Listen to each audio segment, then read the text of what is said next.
휘황찬란하게 환영했다면 예수님이 마구간에서 태어났겠어요?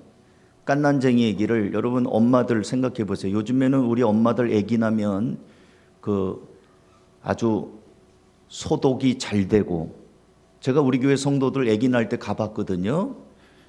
조산원 조리원인가 하여튼 산모들이 있는 곳이 깨끗하고요, 시설이 호텔급이에요. 예, 방도 뜨끈뜨끈하고 아무나 못 들어가요. 또 그것도 그러니까 얼마나 이렇게 건강한 환경인지 몰라요.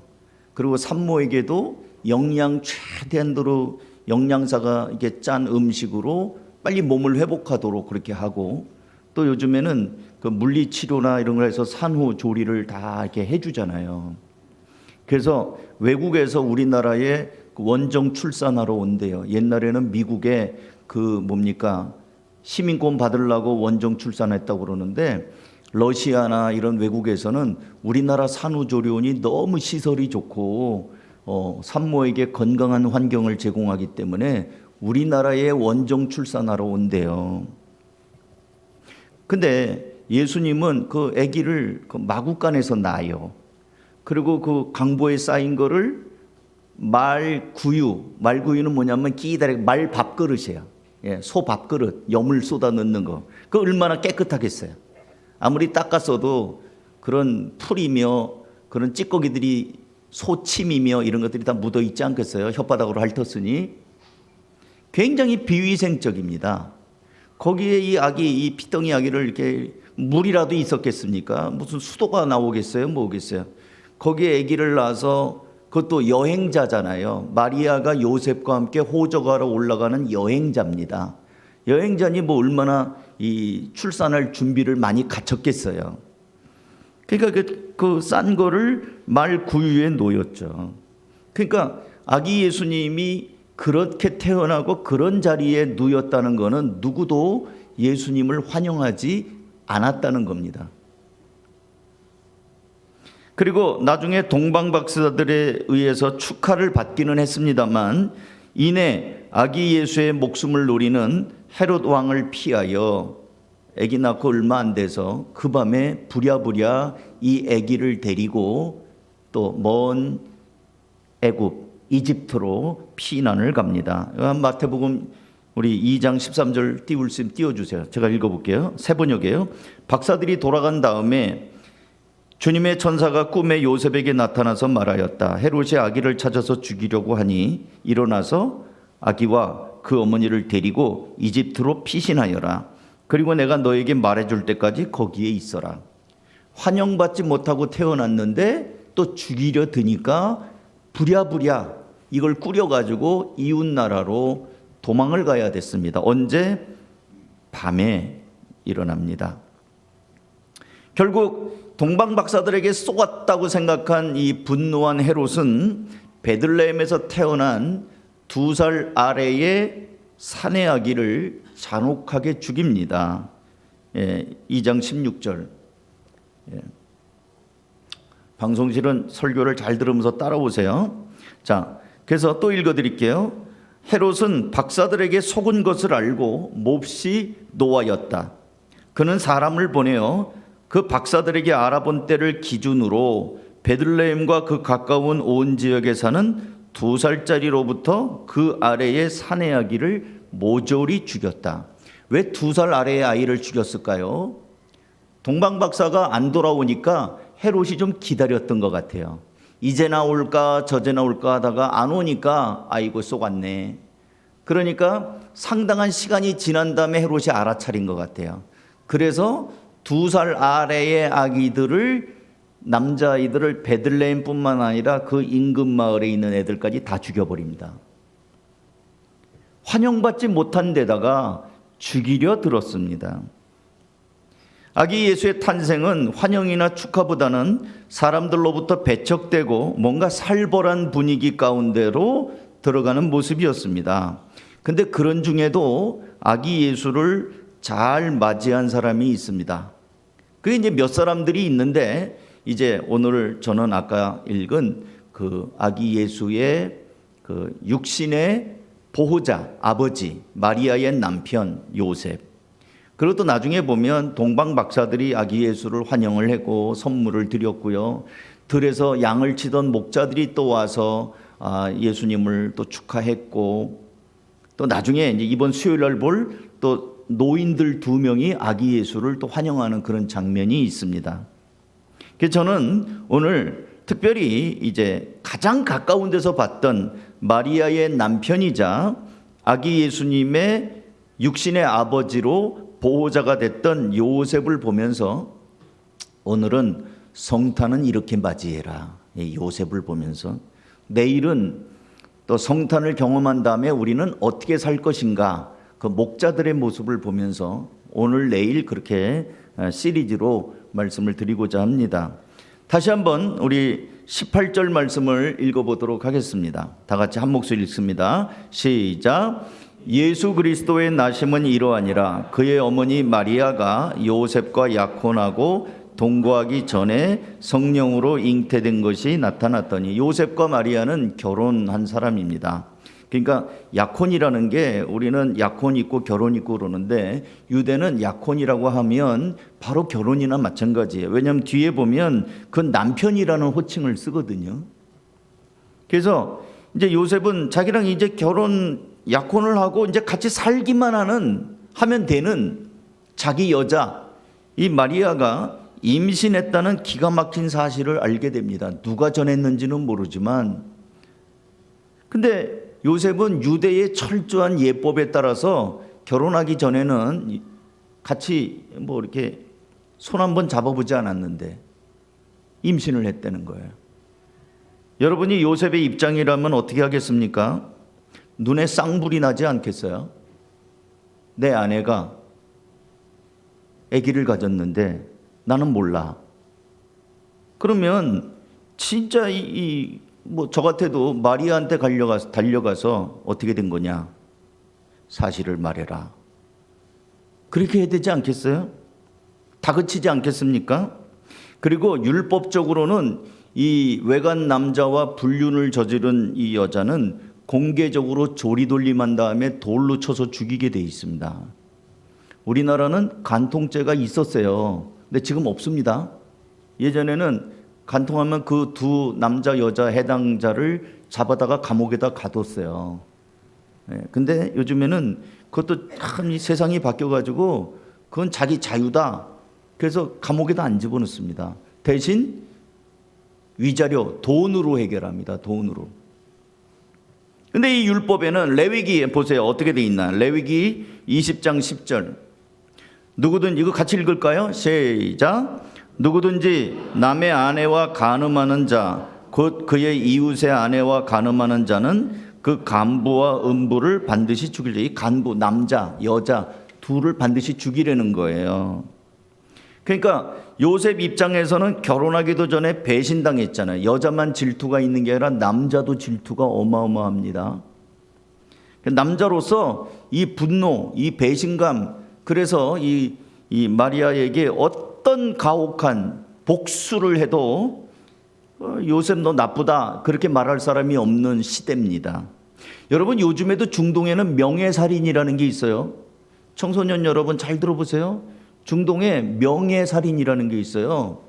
나는 이슬람을 믿는데 크리스찬 남자하고 연애를 해? 아빠와 그 오빠들이 가가지고 그 여동생을 잡아다가 죽여버립니다. 우리 가문을 욕되게 했다. 명예살인이에요. 그 다음에 히잡 안 쓰고 다녔다? 그러면 그것도 그 이란인가요? 히잡 안 썼다고 해서 죽였잖아요. 히잡 이렇게 뒤집어 쓰는 거 있잖아요. 여러분, 이거 뒤집어 쓰는 거 안 쓰고 시원하게 다니는 게 얼마나 감사한 줄 아세요? 그러니까 요셉 입장에서는 결혼하기도 전에 배신당한 남자로서 마리아에게 보복을 해도 누가 너 왜 그렇게 잘못했다고 손가락질할 사람이 없는, 법적으로도 문제가 될 수 없습니다. 그런데 요셉은 그렇게 하지 않았습니다. 그 아까 여러분 같이 읽을 때 읽자고 한 말씀이 19절이에요. 19절 다시 읽어봅니다. 다 같이 시작. 그의 남편 요셉은 의로운 사람이라 그를 드러내지 아니하고 가만히 끊고자 하여 이 일을 생각할 때에, 요 가만히 끊는다는 거는요, 세 번역에는 파혼하려고, 그 율법에는요, 신명기 24장 1절, 신명기 24장 1절에는 남녀가 결혼을 하고 난 다음에 남편이 아내에게 수치스러운 일을 발견하여 아내와 같이 살 마음이 없을 때에는 아내에게 이혼 증서를 써주고 여자를 자기 집으로 보낼 수 있습니다. 그러니까 남편이 나 이 사람하고 살기가 좀 어렵다 하고 이혼 증서를 써주면 이 여자는 죽지 않고 남편이 보낸 거니까, 소박을 놓은 거니까 살 수가 있어요. 같이 살진 못하지만 목숨은 잃어버리지 않아요. 그러니까 요셉은 정말 그 가슴 아프지만 그 마리아를 생각하고 이걸 조리돌림해서 망신 주고 죽이고 이렇게 하지를 않고, 아기를 가졌지만 소행은 괘씸하지만 요셉은 아직 몰라요. 성령님에 의해서 하나님의 아들이 지금 있다는 것을 모르고 그냥 남자와 여자로 보는 거예요. 근데 아기가 있어. 분노하고 배신감에 치를 떨고 죽일 수 있지만 요셉은 그렇게 하지 않고 자기가 이혼 증서를 써주고 이 여자를 살 길을 주고 나는 그냥 깨어진 가정으로 손해를 무릅쓰겠다는 거예요. 그냥 이혼남이 되겠다는 거예요. 마리아를 죽이지는 않겠다는 거예요. 그렇게 되면 이혼 증서를 써준 남편이 모든 책임을 지고 더 이상 그 마리아나 아기 문제는 거론하지 않습니다. 다시 말씀을 드려서 요셉은 마리아의 허물을 덮어주려고 생각하고 있는 것입니다. 물론 우리는 이미 이 성경을 다 알잖아요. 그래서 마리아가 부정한 짓을 한 것도 아니고 하나님의 은혜를 입어 예수님이 오시도록 그 성령의 임재하심으로 하나님께서 특별히 그 씨를 마리아에게 그 태중에 넣었다는 걸 우리는 알죠. 그렇지만 요셉 입장에서는 모르는 사실이에요. 그거를. 그렇지만 요셉은 마리아가 이 일로 어려움을 겪는 것을 원치 않았습니다. 왜? 요셉은 마리아를 진심으로 사랑했기 때문입니다. 여러분, 우리 베드로전서 4장 8절 앞에 있는 거 한번 읽어볼까요? 다 같이 읽습니다. 시작. 무엇보다도 먼저 서로 뜨겁게 사랑하십시오. 사랑은 허다한 죄를 덮어줍니다. 이거예요. 요셉은 마리아를 사랑했습니다.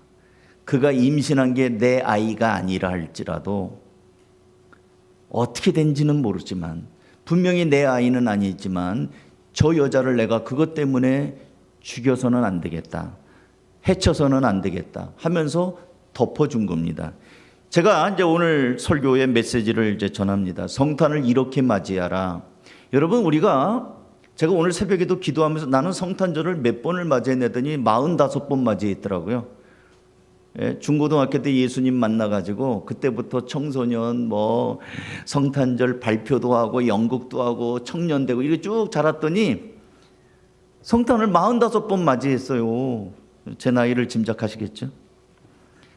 근데 성탄을 맞이하면서도 제가 나는 예수님의 사랑은 저리 가고 요셉이 이 마리아를 품었고 사랑하고 용서하려고 그러고 조용히 소리 소문 없이 이렇게 이 여자를 보호하려고 했던 그런 마음이 나한테 있나?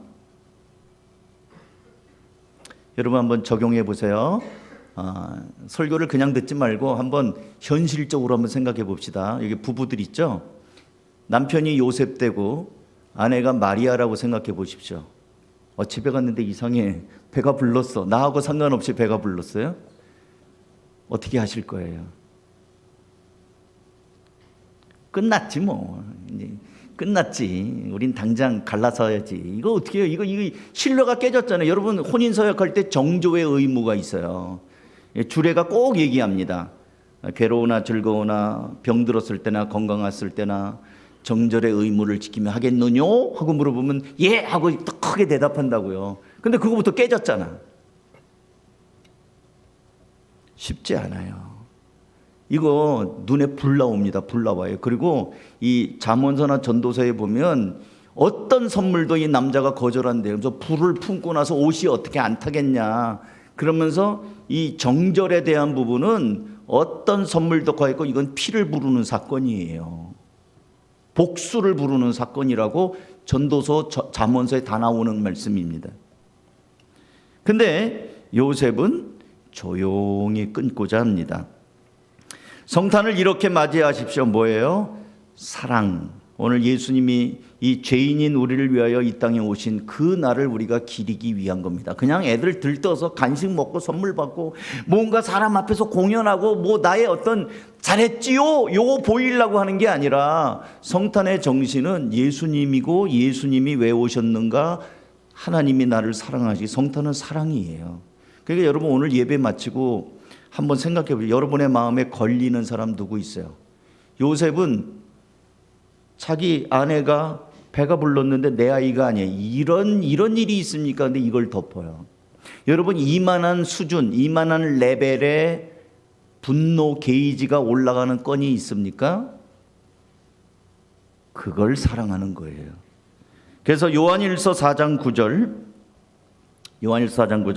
하나님의 사랑이 우리에게 이렇게 나타난 바 되었으니 하나님이 자기의 독생자를 세상에 보내심은 그로 말미암아 우리를 살리려 하심이라. 사랑은 여기 있으니 우리가 하나님을 사랑한 것이 아니요 하나님이 우리를 사랑하사 우리 죄를 속하기 위하여 화목제물로 그 아들을 보내셨습니다. 성탄은요 정말 죽여도 시원치 않은 우리 죄인들을 하나님이 사랑하셔서 자기 사랑을 보이느라고 육신을 입고 마국간으로 내려온 날이 성탄절입니다. 그러니까 하나님께서 나를 얼마나 사랑하고 계신지를 표현하신 날이 성탄절이에요. 사랑하는 성도 여러분, 오늘 우리를 사랑하신 하나님께서 오늘도 이웃을 사랑하고 특별히 허물을 덮어주려는 한 사람, 요셉과 같은 사람을 찾으십니다. 그러니까 우리가 아까도 제가 얘기한 것처럼 성탄 감사 예배를 뭐 40번, 50번 이렇게 드렸어도 내 마음에 사랑이 없다면 성탄이 아닌 거예요. 그러나 비록 오늘 한 번, 두 번 우리가 교회에 와서 성탄을 이제 막 드린다 하더라도 그렇지, 예수님이 사랑하셨지. 요셉이 그 사랑으로 덮어줄 때 하나님의 아들을 맞이하는구나. 이런 사람을 향하여 하나님은 의로운 사람이라, 요셉은 의로운 사람이라고 얘기합니다. 의로운 사람이 누구예요? 허물을 덮어주는 사람, 사랑 있는 사람입니다. 그래서 하나님은 요셉에게 직접 상대합니다. 18절부터 보시면 이제 직접 상대하여 요셉에게 비밀을 알려줍니다. 예수 그리스도의 나심은 이러하니라. 그의 어머니 마리아가 요셉과 약혼하고 동거하기 전에 성령으로 잉태된 것이 나타났더니 그의 남편 요셉은 의로운 사람이라. 그를 드러내지 아니하고 가만히 끊고자 하여 이 일을 생각할 때 주의 사자가 현몽하여 이르되 다윗의 자손 요셉아, 내 아내 마리아 데려오기를 무서워하지 말라. 그에게 잉태된 자는 성령으로 된 것이라. 이 비밀을 풀어줍니다. 그거 부정한 게 아니고 성령이 하신 거야. 21절 아들을 낳으리니 이름을 예수라 하라. 이는 그가 자기 백성을 그들의 죄에서 구원할 구원자야. 예수라고 해. 구원자야. 이 모든 일이 된 것은 선지자로 하신 말씀을 이루려고 한 것이다.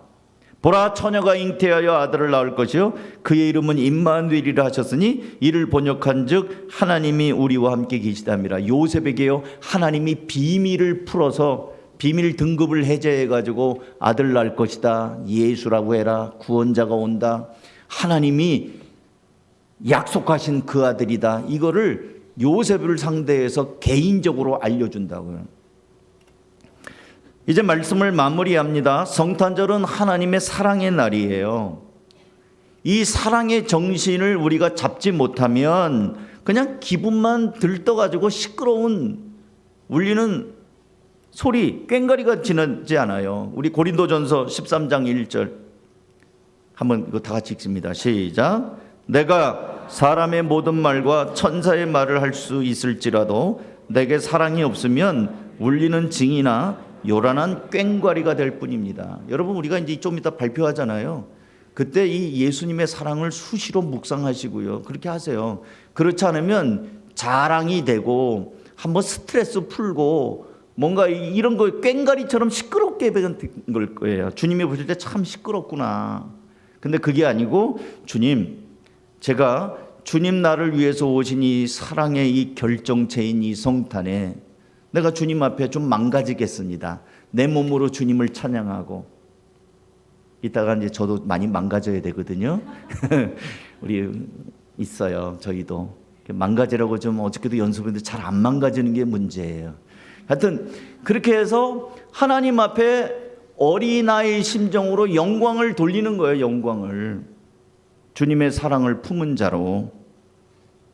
사랑하는 성도 여러분, 우리의 죄를 용서해 주시기 위해 하나님은 친히 외아들을 보내주신 사랑을 보이셨습니다. 그리고 그 사랑으로 오신 예수님을 맞이하는 요셉이 누가 봐도 복수하고 머리채를 끌고 뭐 그렇게 할 만한 그런 상황인데도 드러내지 않고 가만히 그 여자 살리려고 가만히 품고, 이 사랑이에요. 사랑. 허물을 덮어주는 거예요. 그때 하나님이 요셉에게 임해서 이 하나님의 복음을 자세하게 설명하면서, 그리고 이 요셉은 하나님의 아들 예수를 보호하고 길러내고 하는 그런 아주 영광스러운 자리에 이르렀다는 겁니다. 바라기는 이 성탄을 이렇게 요셉을처럼 여러분이 주님을 그렇게 맞이하는 마음으로 사람들에게 사랑을 실천하고 용서도 하고 그렇게 성탄을 맞이하시기를 바랍니다. 기도하겠습니다.